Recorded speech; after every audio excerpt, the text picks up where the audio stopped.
Le, le voyage dans le temps, épisode 86, troisième partie.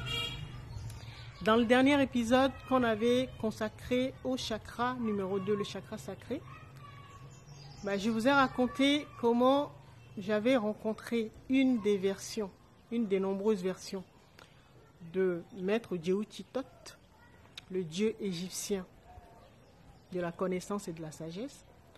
Et cette version s'appelle, dans notre réalité, Héraclès Cassilde. Alors, si vous êtes sur la page Telegram L'Aventure de la Conscience, j'ai posté son dernier enseignement. Donc, allez le voir. Et je vous disais que ça remonte à les archives m'ont montré donc l'époque pharaonique. J'étais un étudiant de Maître Tot, donc j'étais un homme dans cette vie. Et Maître Tot était arrivé dans la salle et son pied ne touchait pas le sol. Donc il évitait. C'est comme s'il était sur un nuage à même le sol. Donc, un peu comme le personnage Sangoku de Dragon Ball Z. D'accord? Je vous ai raconté que c'était un vieillard, vieux de millions d'années, donc ça se voit sur son visage. Et je vais vous raconter la leçon qu'il nous a donnée ce jour-là, quand j'ai eu accès à ces archives. Alors, il a donné l'enseignement par télépathie, c'est-à-dire aucun son ne sortait de sa bouche.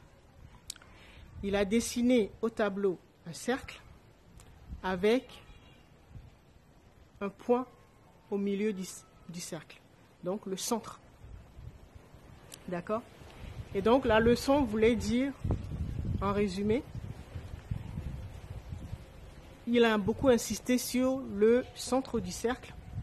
Ça veut dire que quand nous sommes à la périphérie du cercle, ça c'est une sphère, c'est l'équivalent d'un cercle, mais en 3D.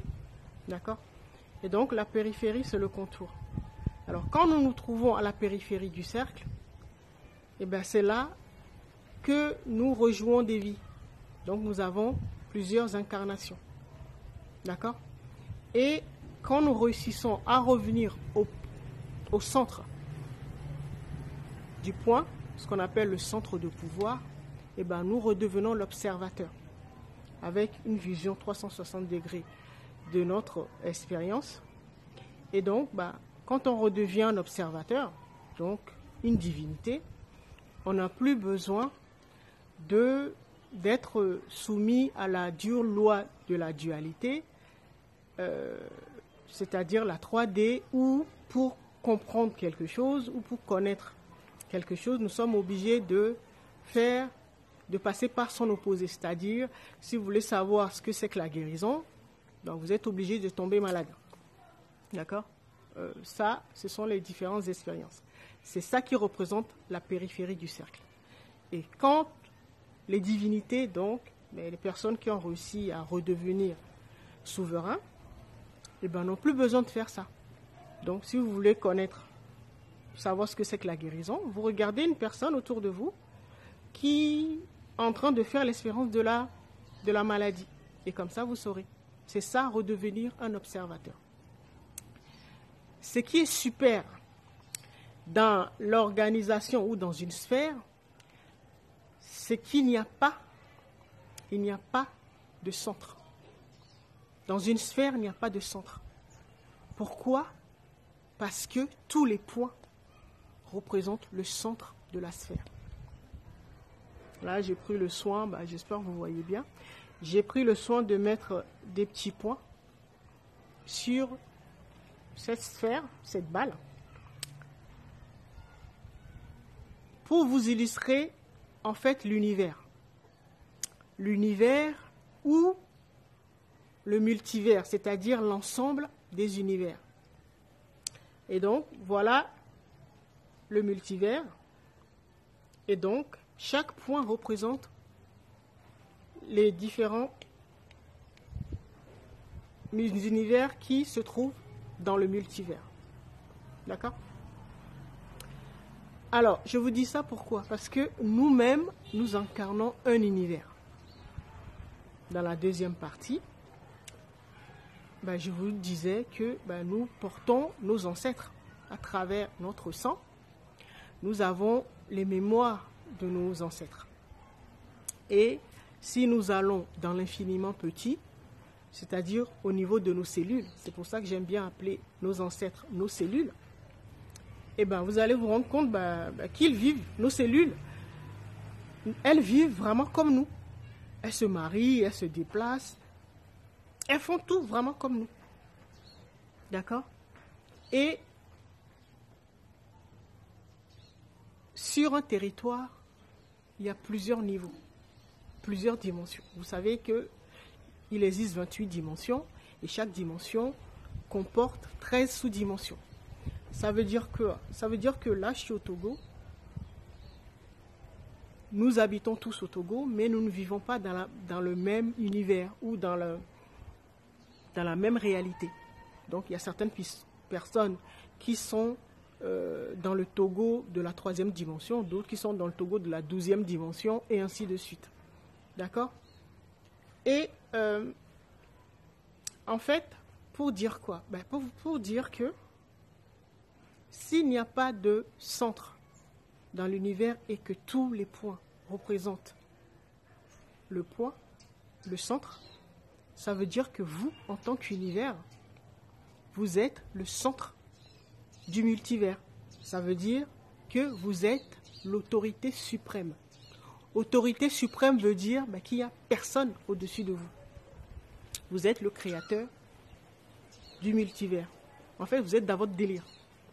Chacun, dans son univers, est dans son délire, dans son expérience. Si vous l'oubliez, forcément, le voisin, l'univers voisin, va venir vous dicter sa loi.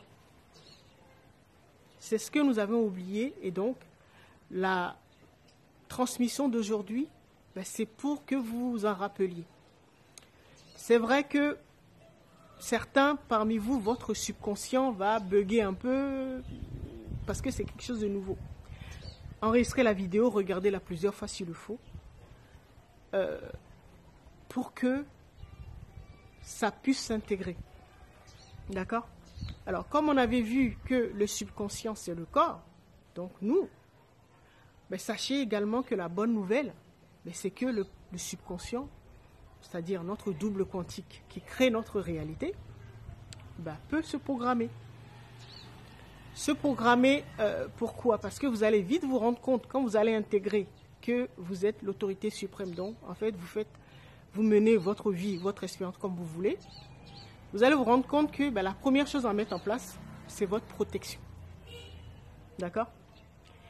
Et donc, vous allez chercher à reprogrammer votre subconscient pour qu'il prenne en compte le volet sécuritaire. On voit bien l'exemple dans les pays africains. Parce que, en fait, sans sécurité, comme aime bien le dire le président Bandakani, sans sécurité, il n'y a pas de développement. Si vous avez confié votre sécurité à votre bourreau ou au voisin, il va vous emmerder.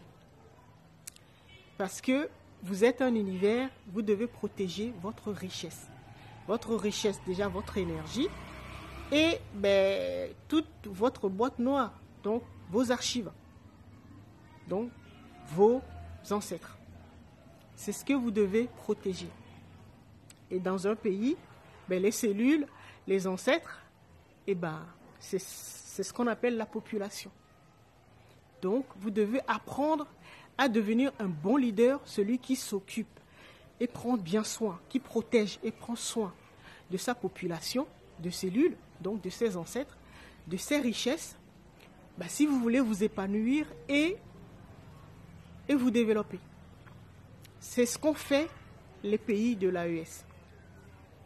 Et ce modèle doit devenir la norme.